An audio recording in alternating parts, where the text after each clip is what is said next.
శాన్వి అంటుంది, ఇప్పుడు ఈ పల్లవికి ఏమొచ్చిందంట? ఏమైంది? అంత పెద్ద డ్యామేజ్ ఏం జరగలేదులే.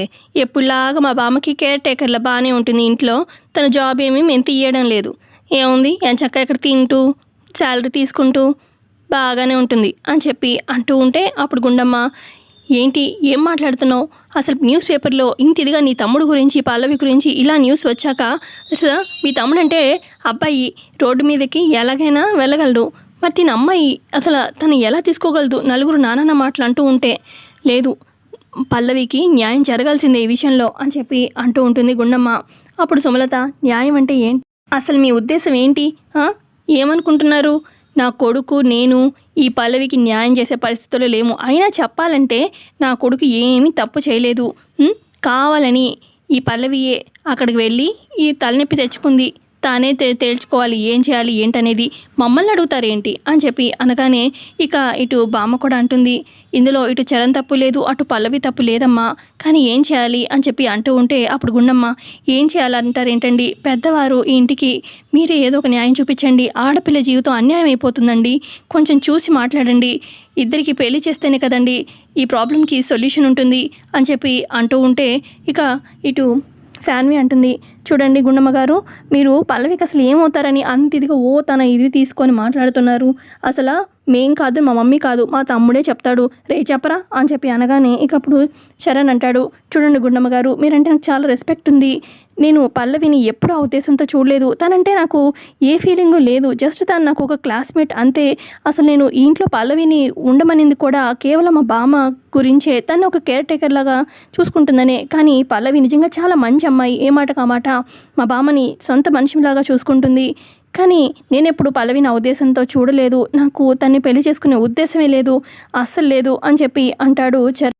అప్పుడు గుండమ్మ, అదేంటి బాబు అలా అంటావు? పల్లవి మొహం చూడు, తన జీవితం అన్యాయం అయిపోతుంది. నువ్వు మంచి నిర్ణయం తీసుకుంటే బాగుంటుంది అని చెప్పి అంటూ ఉంటే ఇక ఇటు అక్షిత, ఏంటి వీళ్ళు పెళ్ళి అది ఇదని చెప్పి తెగ వాయిచ్చేస్తున్నారు. కొంపతీసి ఈ పల్లవిని ఇంటికి అంటగడతారా ఏంటి అని చెప్పి అనుకుంటూ ఉంటుంది అక్షిత.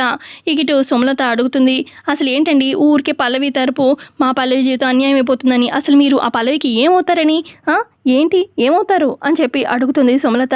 ఇక అప్పుడు అక్కడున్న ఆదిత్య అంటారు, అమ్మ అవుతుందండి అమ్మ, నేను పల్లవికి నాన్ననవుతాను. మేము అమ్మ నాన్నగా పల్లవి జీవితం అన్యాయం అవ్వకూడదని చెప్పి గట్టిగా ఇప్పుడు మాట్లాడుతున్నాము అని చెప్పి అంటూ ఉంటే ఇక అక్కడే ఉన్న బామ్మ మనసులో అనుకుంటుంది, నేను ఎప్పటి నుంచో కలలు కంటున్నాను, నా పెద్ద మనోడు చరణ్కి పల్లవికి పెళ్లి కావాలని.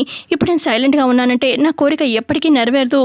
ఇప్పుడు ఎలాగో టాపిక్ వచ్చింది కాబట్టి నేను కొంచెం గట్టిగా మాట్లాడితే ఖచ్చితంగా వీళ్ళిద్దరు పెళ్ళి అవుతుంది అని చెప్పి మనసులో అలా అనుకుంటూ ఉంటుంది. ఇక ఇటు బామ్మ బయటికి ఇలా మాట్లాడుతుంది, సుమలత, మనం చేసేది తప్పమ్మ. ఆడపిల్ల జీవితం, ఆడపిల్లకి అన్యాయం ఎప్పుడూ చేయకూడదు.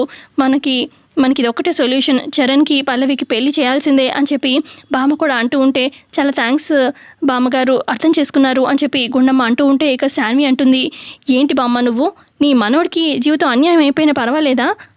నువ్వు అసలు పల్లవి వైపు సపోర్ట్ చేసి మాట్లాడుతున్నావేంటి? నీకు పల్లవి అంటే ఇష్టం కదా, అందుకే ఇలా చేస్తున్నావు కదూ అని చెప్పి అనగానే ఇక అక్షిత కూడా, పల్లవి అంటే మొదటి నుంచి బామ్మగారికి ఇష్టం, అందుకే ఇలా సపోర్ట్ చేసి మాట్లాడుతున్నారు. బావగారి జీవితం అన్యాయం అయిపోతుందని మీకు అనిపించట్లేదా బామ్మగారు అని చెప్పి అంటూ ఉంటే అప్పుడు బామ్మ అంటుంది, చూడు పల్లవి అంటే నాకు నిజంగా ఇష్టమే, తనమంటే నాకు అభిమానం. కానీ నేను నా మనవడిని చిన్నప్పటి నుంచి ఎత్తుకొని మరీ పెంచాను. అప్పుడు వాడంటే నాకు ఎంత ఇష్టం ఉంటుంది? వాడి జీవితం అన్యాయం అయిపోవాలని నేను కోరుకుంటానా? లేదు కదా. అన్నీ ఆలోచించే ఇలా చేస్తున్నాను. అయినా సుమలత, ఒక్క మాట అంటాను, నువ్వు సమాధానం చెప్పు. ఇదే పరిస్థితి నీ కూతురికి వచ్చిందనుకో, ఇలాగే నువ్వు ఏం కాదులే మీడియా వాళ్ళు అలాగే రాస్తారు అని చెప్పి వదిలేస్తారా? చెప్పు చెప్పు అని చెప్పి అంటూ ఉంటే ఇక శాన్వి కోపంగా చూస్తూ ఉంటుంది. అప్పుడు సుమలత అంటుంది, చూడండి అత్తయ్య గారు, మీరు ఎన్ని చెప్పినా సరే నాకు ఈ పల్లవి ఇంటి కోడలుగా అస్సలంటే అస్సలు నేను ఒప్పుకోనే లేను. నా కొడుకు జీవితం అన్యాయం అయిపోతుంది, నేను అస్సలు ఒప్పుకోను అని చెప్పి అంటూ ఉంటే ఇక అప్పుడు బామ్మ గట్టిగా మాట్లాడుతుంది, సరే సరే, ఇక నీతో మాట్లాడాల్సిన అవసరం నాకు లేదు, ఇంట్లో ఉండాల్సిన అవసరం కూడా లేదు, నేను పల్లవితో వెళ్ళిపోతాను అని చెప్పగా అనగానే, ఏంటి బామ్మ నువ్వు పల్లవితో వెళ్ళిపోయేదేంటి అని చెప్పి ఇటు చరణ్ చంటి అంటూ ఉంటే, అవును, నా మాటకి నా పెద్దరికానికి ఇంట్లో విలువ లేనప్పుడు ఇక్కడ ఉండి మాత్రం ఉపయోగం ఏంటి? నిజమే, నాకు పల్లవి అంటే ఇష్టమే, నేను ఇక పల్లవితోనే ఉంటాను. అసలు ఈ ఇంట్లో నేను ఇక ఉండదలుచుకోలేదు. రేయ్ చంటి నా వెళ్ళి నా బ్యాగ్ తీసుకురారా, ఇక్కడ నేను అస్సలు ఉండను అని చెప్పి బామ్మ అంటూ ఉంటే, ఏంటి బామ్మ నువ్వు, మనం మెల్లగా అమ్మని కన్విన్స్ చేద్దాము అని చెప్పి చంటి అంటూ ఉంటే, ఏంటా నువ్వు నన్ను కన్విన్స్ చేసేది అని చెప్పి సుమలత అంటుంది. ఇక్కడ ఎవరి కోసం కన్విన్స్ అవ్వరు, కానీ నేను వెళ్ళిపోతాను. గుర్తుపెట్టుకోండి, నీకు మీ అందరికీ తెలుసు కదా ఆల్రెడీ ఈ ఆస్తిలో 3/4 వాటా నాదే అని తెలుసు కదా, నా పేరు మీదే ఉందని తెలుసు కదా, అదంతా ఆస్తి నేను పల్లవి పేరు మీద రాసేస్తాను. ఇక నేను శేష జీవితం పల్లవి దగ్గరే ఉంటాను. పల్లవికి ఎటు నేను న్యాయం చేయలేకపోతున్నాను కదా చరణ్కి ఇచ్చి పెళ్లి చేయడంలో, కనీసం నేను ఆస్తి అయినా రాసిచ్చేస్తాను అని చెప్పి అంటూ ఉంటుంది. బామ్మ తీసుకురారా బ్యాగ్ అని చెప్పి అంటూ ఉంటే, ఇక అప్పుడు చంటి, మమ్మీ నువ్వు రా మమ్మీ ఇట్రా అని చెప్పి సుమలతని లాక్కెళ్తాడు చంటి పక్కకి. ఇక వాళ్ళతో పాటు ఇటు అక్షిత శాన్వి కూడా వెళ్తారనమాట. రే ఏంట్రా నువ్వు పక్కకి లాక్కొచ్చావు, నా డెసిషన్ అసలు మారేదే లేదు అని చెప్పి సుమలత అంటూ ఉంటే, ఇక చంటిని అంటుందన్నమాట అక్షిత, ఏం చంటి ఏంటి నువ్వు అత్తయ్య గారిని ఏంటి కన్విన్స్ చేద్దామని పక్కకి తీసుకొచ్చావు, అసలు పల్లవి ఇంటి కోడలేంటి అని చెప్పి అక్షిత అంటూ ఉంటే, మమ్మీ నేను చెప్పేది మాట విను మమ్మీ పూర్తిగా. ఇప్పుడు నువ్వు అన్నయ్య పెళ్ళికి పల్లవి పెళ్ళికి ఒప్పుకోలేదనుకో, జరిగే సిచ్యువేషన్ ఏంటో ఏం జరగబోతుందో నేను నీకు ఎక్స్ప్లెయిన్ చేస్తాను. నువ్వేదో ఇప్పుడు ఆవేశంలో లేదు కూడదు అంటున్నావు. ఇప్పుడు మనం లేదు చేయమన్నామనుకో, సరాసరి గుండమ్మ గారు ఏం చేస్తారు, ఏం చేస్తుంది, వెనక చేస్తుందా, పెళ్లి చేయమంటాగా వెళ్ళిపోతుంది అని చెప్పి ఇటు శాన్వి సుమలత అక్షిత అంటూ ఉంటే, అప్పుడు చంటి అంటాడు, ఏంటి వెళ్ళిపోయేది, వాళ్ళు ఇటు నుంచి సిటీ సరాసరి అసలే మ్యాటర్ హీట్ మీద ఉంది కాబట్టి వీళ్ళు అటు మహిళా సంఘం వాళ్ళని కాంటాక్ట్ చేశారనుకో, ఇంకేముంది, సుమలత డౌన్ అని చెప్పి మన ఇంటి ముందే మన పరువు తీస్తారు. గుండమ్మ గారు అటు పల్లవి బోర్డులు పట్టుకొని నించుంటారు. ఇక అందరికీ మీడియాల ద్వారా న్యూస్ ద్వారా తెలిసిపోతుంది మనం న్యాయం చేయలేదని చెప్పి. నువ్వేగా అక్కడ మీడియా వాళ్ళ ముందు వీళ్ళిద్దరు లవర్స్ అని చెప్పి బుక్ చేసావు. ఇప్పుడు లవర్స్కి నువ్వే చెప్పి లవర్స్ అని ఇప్పుడు వాళ్ళిద్దరికి పెళ్లి చేయలేదంటే ఎవరు పరువు పోతుంది. ఇంకా అదే కాదు, పోలీసులు ఆశ్రయించారనుకో, దగ్గరుండి సరే అన్నయ్యకి పల్లవికి అక్కడే రోడ్డు మీదే దండలు మార్పించి ఇద్దరికి పెళ్లి కూడా చేస్తారు అని చెప్పి అలా చంటి చెప్తూ ఉంటే, ఇక ఊహించుకుంటూ ఉంటుంది సుమలత. ఇక చరణ్ ఏమో ఏడుస్తూ అటు పల్లవి మెడలో దండ వేస్తున్నట్టు, పల్లవి ఏమో హ్యాపీగా చరణ్ మెడలో వేస్తున్నట్టు దండ అలా చూపిస్తూ ఉంటారనమాట. సీన్ ఊహించుకుంటూ ఉంటుంది సుమలత. ఇదే కాదు మమ్మీ, అసలు ఇప్పుడు బామ్మ పేరు మీద అంత ఆస్తుంది, నువ్వు డాడీ సంపాదించిన ఆస్తి చిన్న కోడి కూడా అంత సైజు కూడా ఉండదు బామ్మ ఆస్తి ముందు. మనం ఇప్పుడు రోడ్డు మీద నించోవాలా, ఆస్తులంతా పల్లవికి ఇచ్చేసి పోగొట్టుకొని కొంచెం తెలివిగా ఆలోచించు మమ్మీ అని చెప్పి అంటూ ఉంటే, ఇక ఇదంతా విన్న శాన్వి, అవును మమ్మీ తమ్ముడు చెప్తుంది కరెక్టే అని చెప్పి అనగానే, అక్క ఇప్పుడు నీకు తెలివిగా ఆలోచిస్తున్నావు అని చెప్పి చంటి అంటూ ఉంటాడు. అప్పుడు శాన్వి, సరేలేరా నేను మమ్మీని ఒప్పిస్తాను నువ్వు వెళ్ళు అని చెప్పి అనగానే ఇక చంటి అక్కడి నుంచి వెళ్ళిపోతాడు.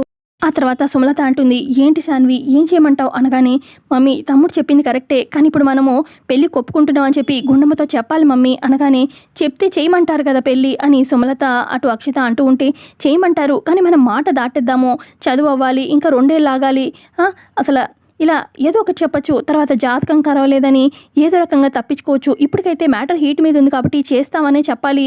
ఇక చేస్తామని చెప్తే ఇంకేముంది, కొన్ని రోజులు అయ్యాక ఇప్పుడు చేద్దాం అని చెప్పి ఏదో ఒక వంక చెప్పి తప్పించుకోవచ్చు. ఇప్పుడు మాత్రం చేద్దామని చెప్దాం మమ్మీ, మనం ఆస్తి పోగొట్టుకోకూడదు, పరువు పోగొట్టుకోకూడదు అని చెప్పి శాన్వి అంటూ ఉంటే, నిజమే అని చెప్పి అంటూ ఉంటుంది సుమలత. సరే అదే మాట చెప్దాం పదా అని చెప్పి వస్తూ ఉంటారు. ఇక ఇటు బామ్మ దగ్గరికి వస్తాడనమాట చంటి. ఫస్ట్గా, బామ్మ నువ్వు ఎక్కడికి వెళ్ళాల్సిన అవసరం లేదు, మ్యాటర్ సాల్వ్ అయిపోయింది అని చెప్పి చంటి అంటూ ఉంటే, ఏంట్రా సాల్వ్ అయ్యేది అని చెప్పి బామ్మ అంటూ ఉంటుంది. ఈ లోపల అక్కడికి సుమలత వస్తుంది. అదిగో మమ్మీ వస్తుందిగా చెప్తుంది అని చెప్పి చంటి అంటూ ఉంటే, అత్తయ్య గారు మీరు చెప్పింది మాట నేను ఆలోచించాను, ఇక మీరు చెప్పినట్టే పల్లవికి చరణ్కి పెళ్లి చేద్దాము అని చెప్పి సుమలత చెప్పడంతో, మమ్మీ ఏం మాట్లాడుతున్నావు అని చెప్పి చరణ్ అంటాడు. నువ్వు ఆగురా, నీకేం తెలీదు, సైలెంట్గా ఉండు అని చెప్పి ఇటు సుమలత శాన్వి కూడా అంటూ ఉంటారు. ఇక అమ్మయ్య నా మాట ఒప్పుకున్నారు, ఇక నుంచి చరణ్కి పెళ్ళి ఇటు పల్లవితో చేద్దాము అని చెప్పి బామ్మ అంటూ ఉంటే, బామ్మ ఏంటి నువ్వు కూడా అని చెప్పి ఇటు చరణ్ అంటూ ఉంటే, నువ్వు ఆగరా అని చెప్పి అంటూ ఉంటుంది బామ్మ కూడా. ఇకప్పుడు చరణ్ అనుకుంటాడు మనసులో, ఇటు మమ్మీ కూడా ఆగమంటుంది, ఇటు బామ్మ కూడా ఆగమంటుంది, జరిగేది నా పెళ్ళి, అది కూడా పల్లవితో, నన్నేమో మాట్లాడనివ్వట్లేదు నా పెళ్లి విషయంలోనే, అసలు ఏంటి నాకంటూ వాల్యూ లేదా అని చెప్పి మనసులో బాధపడుతూ ఉంటాడు చరణ్. ఇక పెళ్ళికి ఒప్పుకునేసరికి సుమలత చాలా హ్యాపీ అయిపోతుంది. ఇటు పల్లవి, గుండమ్మ, అలాగే ఇటు ఆదిత్య, మరి పెళ్ళి ఎప్పుడు పెట్టుకుందాం అని చెప్పి గుండమ్మ అడుగుతూ ఉంటే, అప్పుడు సుమలత, ఇప్పటికైతే పెళ్లి చేస్తామని ఒప్పుకున్నాం కదా, వెంటనే పెళ్ళి అంటే ఇప్పటికిప్పుడు చేసేయాలా ఏంటి, కొంచెం టైం పడుతుంది, ఇప్పుడు వాడు ఎడ్యుకేషన్ కంప్లీట్ అవ్వాలి కదా, ఇంకొక 6 monthsలో ఎగ్జామ్ కూడా ఉంది, ఎగ్జామ్ అయిపోయిన తర్వాత చూద్దాంలే అని చెప్పి అంటూ ఉంటే, ఏంటి 6 నెలల తర్వాత ఆగేదేంటి అని చెప్పి బామ్మ అంటుంది. అప్పటికి రాజు ఎవరో మంత్రి ఎవరో, ఇప్పుడే చేసేయాలి పెళ్ళి అని చెప్పి బామ్మ అంటూ ఉంటే, అప్పుడు గుండమ్మ, నిజమేలేండి ఇప్పటికిప్పుడు పెళ్ళంటే కష్టమే. కతే మనం ఒక మాట అనుకుంటే బావుంటుంది అని చెప్పి అనగానే అప్పుడు బామ్మ, సరేలే అయితే మరి ఇప్పటికైతే మనం ఒక మంచి ముహూర్తం అయితే చూడండి. వీళ్ళిద్దరికీ ఎంగేజ్‌మెంట్ చేసేద్దాము. ఆ తర్వాత వీళ్ళు ఎగ్జామ్ అయ్యాక పెళ్లి చేద్దాము అని చెప్పి గుండమ్మ వాళ్ళు కూడా ఒప్పుకుంటారు. సరే అయితే మరి అని చెప్పి అనుకుంటారనమాట. ఇక పల్లవి అయితే చాలా హ్యాపీ ఫీల్ అవుతుంది. మమ్మీ నా జీవితం ఏమైపోతుంది అనగానే, నువ్వు ఆగురా మాట్లాడకు అని చెప్పి అంటుంది సుమలత. ఇక చరణ్, వామ్మో ఈ పల్లవితో జీవితాంతం ఎలా పడాలి అని చెప్పి అనుకుంటూ ఉంటాడు చరణ్. సో ఇంతే అండి ఇవాళ ఎపిసోడ్‌లో జరిగింది. ఎపిసోడ్ నచ్చితే ఖచ్చితంగా లైక్ చేయండి. Thanks for watching.